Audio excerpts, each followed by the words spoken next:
Okay. I believe we're live. Let's check the sound.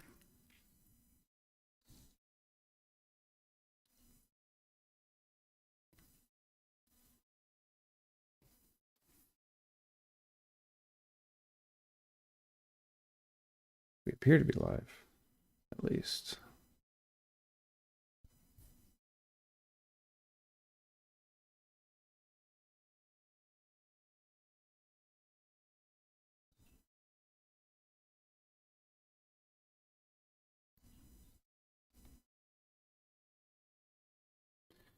All right, testing, testing.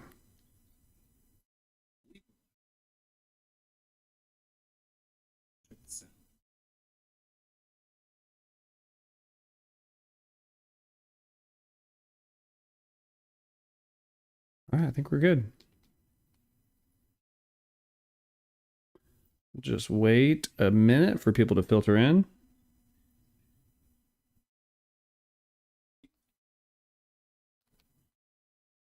Okay.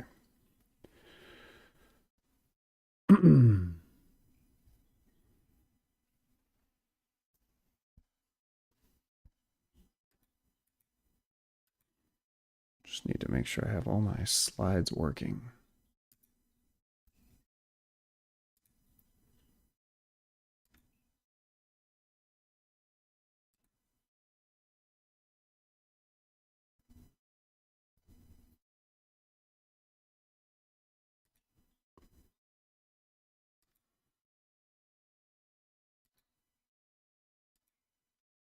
Okay.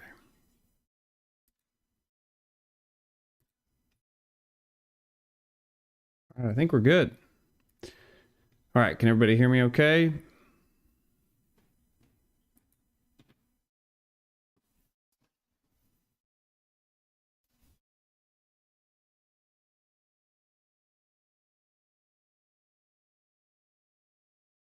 Yeah, I think we'll go ahead and get this show on the road.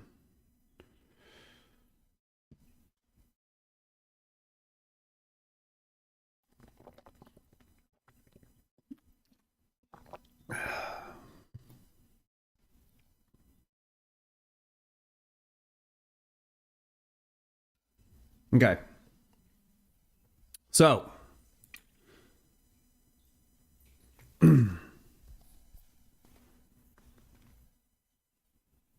alrighty. All right, this is a part of my YouTube public portfolio series where I invest in a different company every week.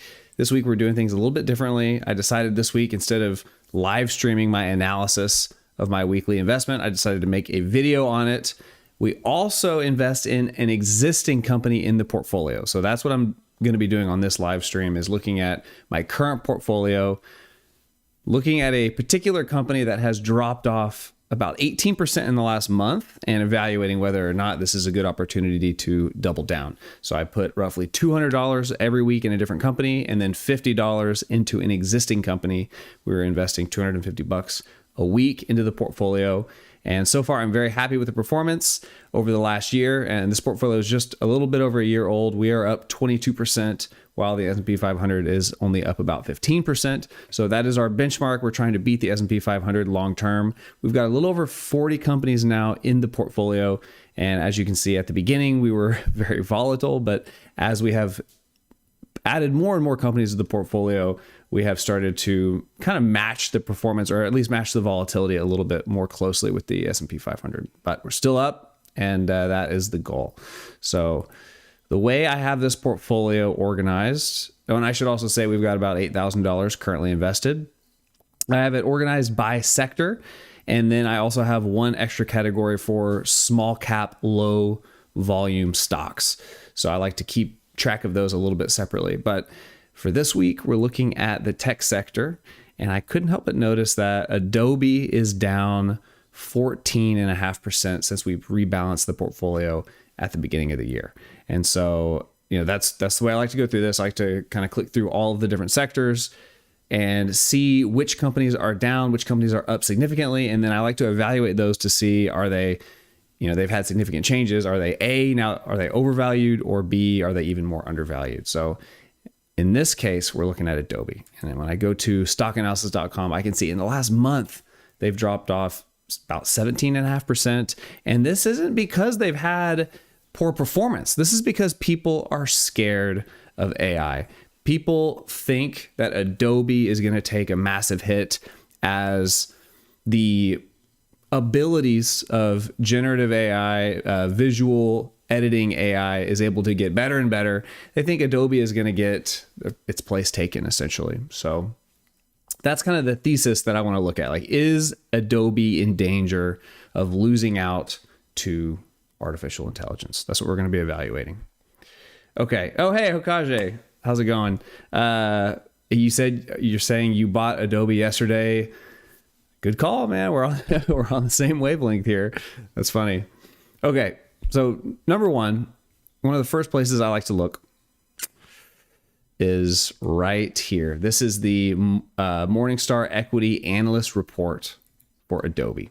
And so right now, since this big price decline, Adobe is up in the 5-star category. This is the highest category for Morningstar rating.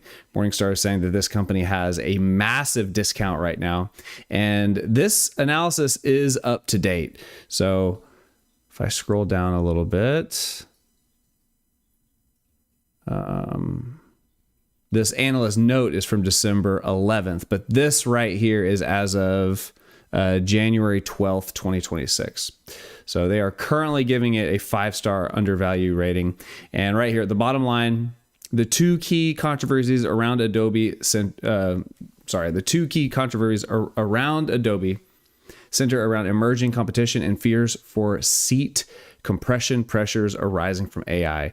To support the current stock price, revenue growth would have to be 400 basis points lower throughout our entire forecast, which seems highly unlikely. We continue to see a path for annual margin expansion coupled with solid but decelerating growth over the next 5 years, even if it can be uneven at times. So what are they saying? They're saying people are worried about AI. Morningstar sees additional margin, annual margin expansion, so more and more profitability. They see still revenue growth. However, they see a decelerating revenue growth. So this year, I think their revenue growth was 11. The projection for next year is about 10%. So Morningstar is saying that revenue growth is going to slow down, and we are going to work that into our model going forward. So let me scroll down a bit, though, to where Morningstar discusses its actual revenue targets for this company. Let's see. Right here. So revenue growth, Morningstar gives a 5-year forecast. They're saying about 9% revenue growth over the next 5 years.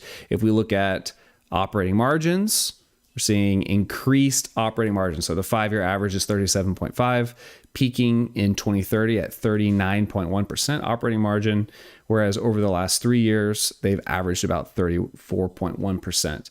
So this is where Morningstar believes this company is going. Now, the way I am valuing Adobe is I use a discounted future free cash flow model where I have a total of 6 assumptions here that I put in. This is my automated spreadsheet. I type in the ticker, and the spreadsheet will automatically pull a bunch of information from the internet, namely stockanalysis.com. And then my spreadsheet formats it nicely so that I can pull the numbers into the next tab, which does the discounted free cash flow calculations. And then finally, it spits it out on the dashboard here, just a little bit neater so we can see. So the main assumptions here that I need to account for when valuing this company is the free cash flow margin that I'm going to be using, and the revenue growth, and the discount rate. This is the return that I want to see every single year. So I use a standard 8.35%, which is the risk-free rate. This is the 10-year Treasury, U.S. Treasury rate, which is essentially risk-free. It's about 4.15% roughly. That's my risk-free return plus the equity risk premium, which is about 4.2. So we end up with 8.35 currently, and it fluctuates a little bit over time. So let's attack each of these other assumptions one by one. So first, let's start with the free cash flow margin. Currently, I have 33% in there. Adobe's average over the last 5 years is nearly 40% free cash flow margin. So why am I lowering it? well, let's scroll down a bit. So right here, this is where I compile a few other metrics that I use to adjust the free cash flow margin. R&D, capital expenditures, acquisitions, and stock-based compensation.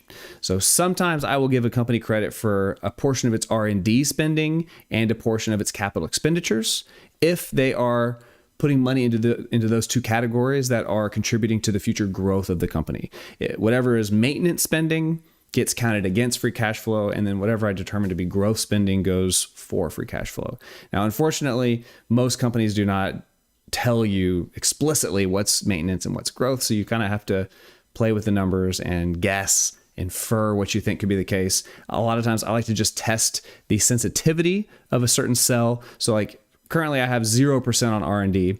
Now I can see that they spend a significant percentage of their revenue on research and development, 18% in fiscal year 2025. They spent $4.3 billion into R&D. Now, my intuition is that some portion of that R&D could be classified as future growth. Certainly, they're gonna come up with developments that are gonna help them acquire more customers in the future, and a certain amount of this R&D is obviously also going to be just to maintain their current customer base. Like companies like this have to constantly be innovating just to hold on to their current customers, because we all know that their competition is going to be constantly innovating. So because of that, I like to stay very conservative with this number. The most I would put here is maybe giving them credit for 10% of their R&D expense.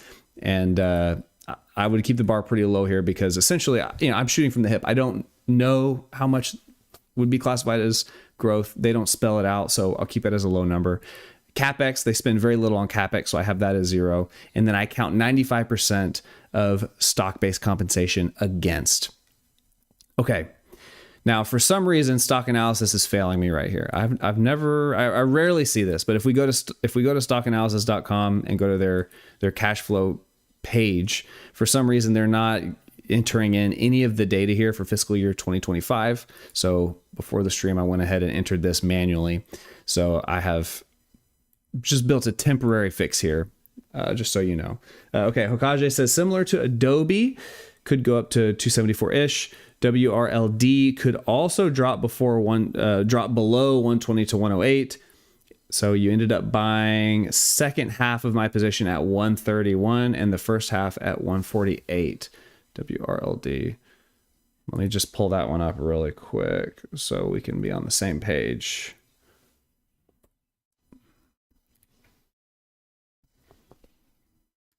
Ah, yes, World Acceptance Corporation.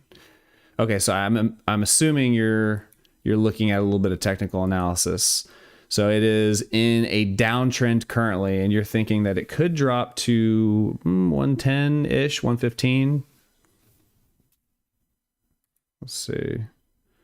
The previous, so we had a low here at 126 and another low over here at 112. I'm assuming that's where you're kind of looking. I am not very well versed in technical analysis, so I won't pretend to be, but my understanding is I tend to look at the lows and see, the trend on the lows. Okay, Hokage, yeah, is saying that's correct.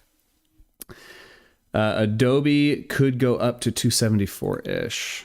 Let's see what Adobe has actually been doing over the last month. So they were as high as 350. Oh, you're saying they could go as low as 270. Okay, I see what you're saying. Yeah, they had a previous low over here at 274. So hopefully this will be a support, but we are looking at the discounted future free cash flow. Okay, so I got off track there. So given an assumption of 10%, that brings my average to 34%. The free cash flow margin for 2025 was 35%. For 2024, it was 30. For 2023, it was 29, 36, and 39. Now, I'm going to go with this average, and I'm going to use this average applied forward indefinitely. I'm not going to build in any free cash flow growth, although sometimes I do that. And in this case, it's tempting to, because, let's make this 34. It's tempting to because Morningstar, they're projecting that the margins will expand going into the future. In this case, I'm just going to keep it with the current average over the last 5 years. That way I'm setting the bar low enough that I can be confident that this company is going to meet or exceed the bar that I'm setting. Okay. So the next set of assumptions are the revenue growth. I've got my free cash flow margin. I feel comfortable with it. I'm not putting in any free cash flow growth. Hokage says, after the stream ends, similar to Adobe, Meta could be my next revisit. I haven't looked at Meta in a little bit. So yeah, I'm definitely down to check out Meta after this one. Okay. For revenue growth, once again, stockanalysis.com has a really good where they compile a bunch of analyst opinions, essentially. So right here, they are compiling what looks to be 41 analysts for fiscal year 2026, 38 for 2027, and then 17, 5, and 5. It kind of trails off. But we have some revenue projections right here. So I copy this revenue projection, low, average, and high. I put it into my spreadsheet right here. Okay. And now I'm also assuming, I should point out, so this is the my projection, but for now we're just going to look at, this is for the next 5 years. We're going to use the analyst projections over the next 5 years. I've got a perpetual growth rate of 2%, which is on the low side of inflation. Sometimes I bump it up to 3, but given that Morningstar is saying that their growth is going to be decelerating, I'm going to say the perpetual growth rate is on the low end of inflation. And then over years 6 through 10, I have the growth rate at 4%. So I'm essentially just building in a declining revenue growth rate. For the next 5 years, I'm averaging 9 as my projection, then 4, then 2. Now, with the analyst projections, we're using these intrinsic values that I'm calculating here. This uses the analyst projections for years 1 through 5, and then it uses my projection for years 6 through 10, because I cannot find analysts that will make projections out that far. And then, of course, I'm using my projection for the perpetual growth rate. So given this set of assumptions, here is the spread of intrinsic values that I'm calculating given this future discounted free cash flow model. So if the lowest, most pessimistic analysts are correct, then we're looking at a 7% downside.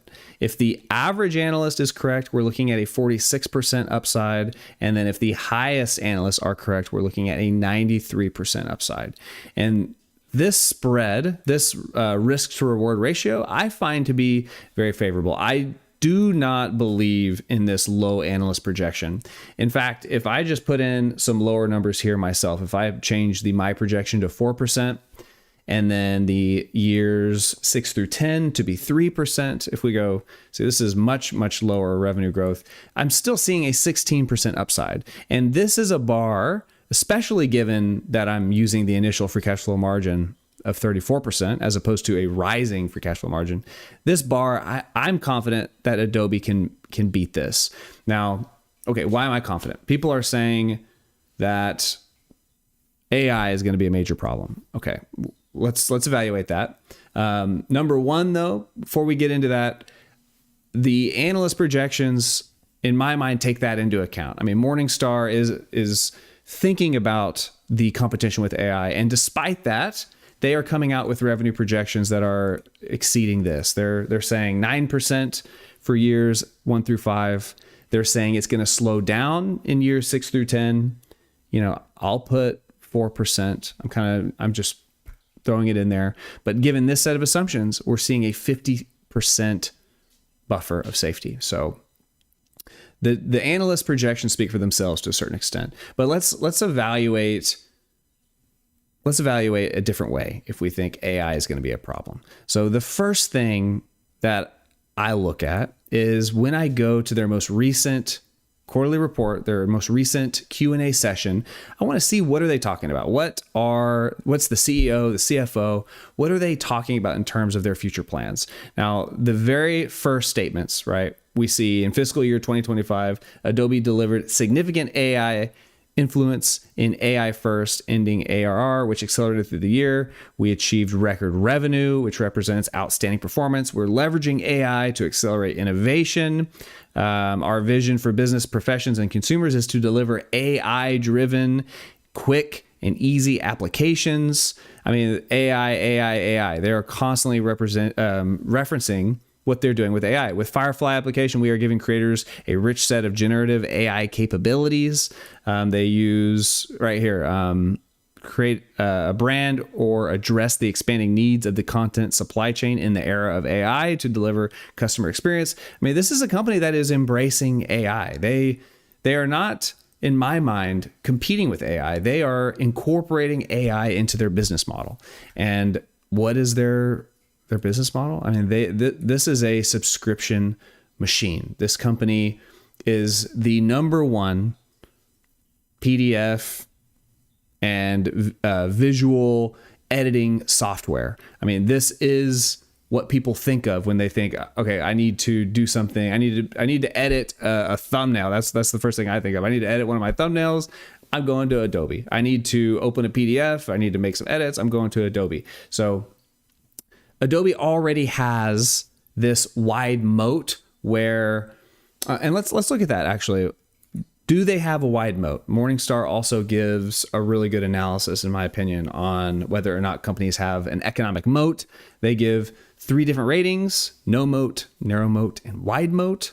And according to Morningstar Equity Analyst Report, Adobe gets a wide moat, and they give a long explanation for why they think the company has a wide moat. And they talk about how they are utilizing AI in this moat. Okay, so for Adobe overall, we assign a wide economic moat rating arising from switching costs. Based on the company segments, we believe digital media has a wide moat based on high switching costs. This means that if you want to stop using AI, whenever they are fully integrated into a business where they are using the Adobe suite to do all kinds of things, it becomes very expensive to switch, all of your software over. So high switching costs.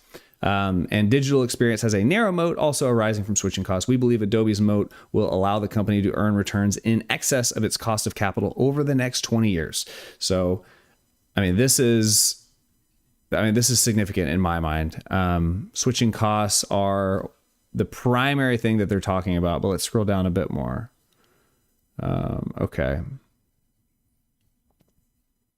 Okay, further, in the case of Adobe, many creative professionals work on a contract basis, meaning that they might subscribe to Creative Cloud for a month, not subscribe for the next month, and subscribe again the following month. We believe Adobe experienced customer retention of 85 to 90%, but we also do not think this is particularly relevant for the company, given the dynamics at play with the customer base. We believe the digital media segment enjoys a wide moat based on switching costs. Digital media represents 70 to 75% of revenue. This segment contains Creative Cloud, which is nearly 50% of total revenue, and Document Cloud. So in the Creative Cloud, this is where they have their AI integration. So they've got Photoshop, Premiere, Illustrator, After Effects, among others. And this is where they're really starting to integrate AI. And they're not railing against AI where they're trying to keep everything completely manual. No, they are embracing AI. And so I personally do not see this as a major concern, especially given the analyst opinions on this. So I'm happy with this set of assumptions: 9% revenue growth years 1 through 5, 4% years 6 through 10, and then 2% perpetual growth rate, which gives me a huge margin of safety.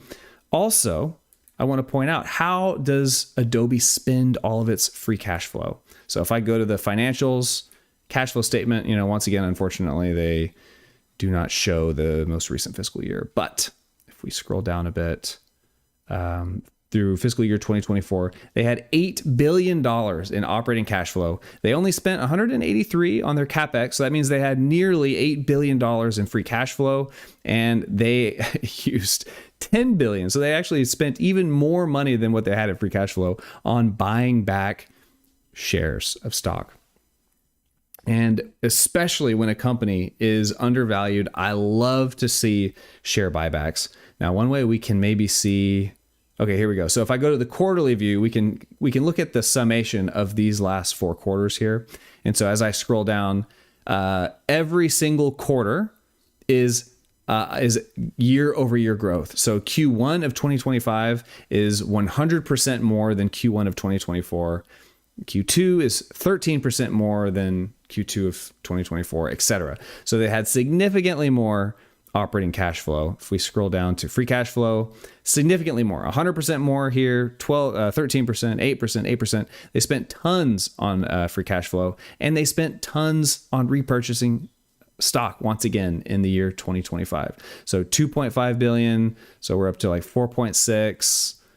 This would be, sorry, I'm doing some quick mental math, 8.2 and $11.6 billion roughly, if I added that up well enough.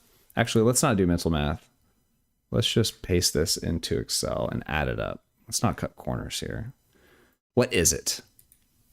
How much did they spend?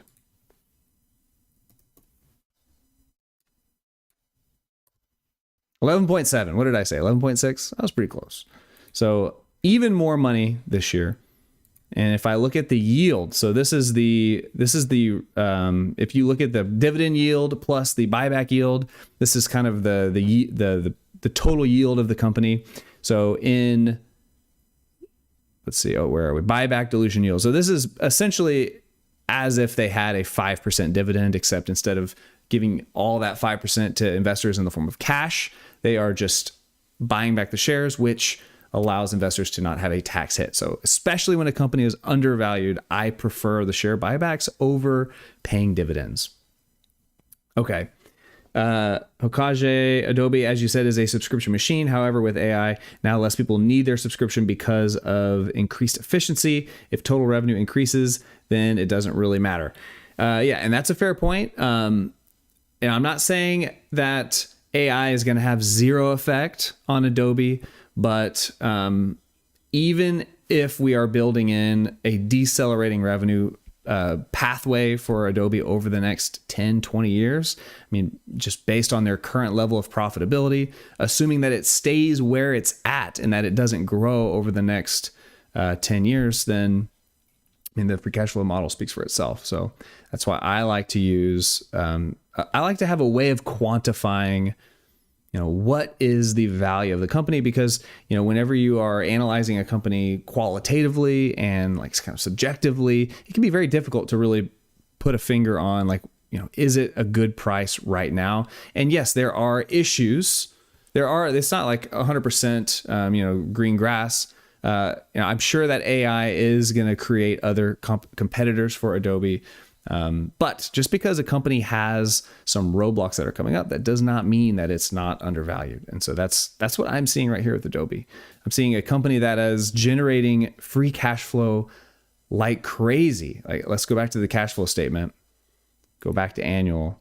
So operating cash flow. I mean, this billions of dollars, very little capital expenditures, very little debt. Let's go to their balance sheet. So this company has $6.6 billion in cash and short-term investments. When I go to their total debt, they only have $6.2 billion in debt. So they essentially have enough cash. They're basically cash positive. They do not have any debt problems whatsoever. They could pay it all off tomorrow if they wanted to. However, this company is much more happy to buy back its own shares. Yeah, tons of money buying back shares. If I look at the last 5 years, we had 11.7 billion, 10 billion, 5 billion, 7 billion, just tons. This is a cannibal company right here. Going back to the income statement, we can see the percentage that their shares are dropping every single year. So in 2025, they bought back 5% of their total shares. Hokage says discounted free cash flow is definitely much better than doing a speculative guess and mapping a value on growth estimates, which can change overnight. Yep, 100%. Now, the growth estimates, like you said, growth estimates can change. Growth estimates can change quite a bit. And the growth estimates, your free cash flow evaluation is going to be sensitive to the growth projections that you put in there. So that is something that we have to grapple with the discounted free cash flow evaluation style. So that is why I like to set the bar as low as possible. I want to make a target for the company that the company is most likely able to achieve, and then evaluate the company based on that low bar. So another useful exercise, let's invert our thinking. Instead of trying to project the future, let's look at what the current share price is implying about the future. Okay, So to achieve a 0% margin of safety, Adobe would need, here we go. So essentially this, if Adobe just grows at 2% per year every year and maintains their current level of profitability, then they are essentially fair value. This would be a 3% buffer. I am confident that Adobe can exceed this set of assumptions, which means it should give me a long-term return on my investment, which exceeds 8.35%. Because this fair value, what this tells me is that if I want an 8.35% return every year, then I should be happy to buy Adobe at $303 per share, given this set of assumptions. If this set of assumptions is in fact accurate, then I am buying Adobe at a good price. Now, I don't think these assumptions are accurate. I think these are low. So I'm expecting a returns in excess of 8.35%. So that is my thesis on Adobe. Let's look at Meta. Let's look at Meta really quick. Kajay brought up Meta. Let's see how it's doing. I haven't looked at it in a minute. Over the last month, down 7%. If we go to the year, it's essentially flat on the year. So going back a whole year, it is in the same place that it was. It looks like it's bounced off of 589. It's kind of dropping back down to 589.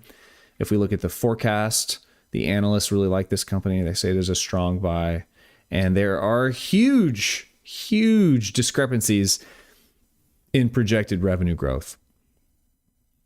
Going to 2030, some analysts think they're going to lose 7% of their revenue, and some analysts think they're going to make 38% more revenue year over year, which is like just a massive swing in growth estimates. So let's look at Meta really quick.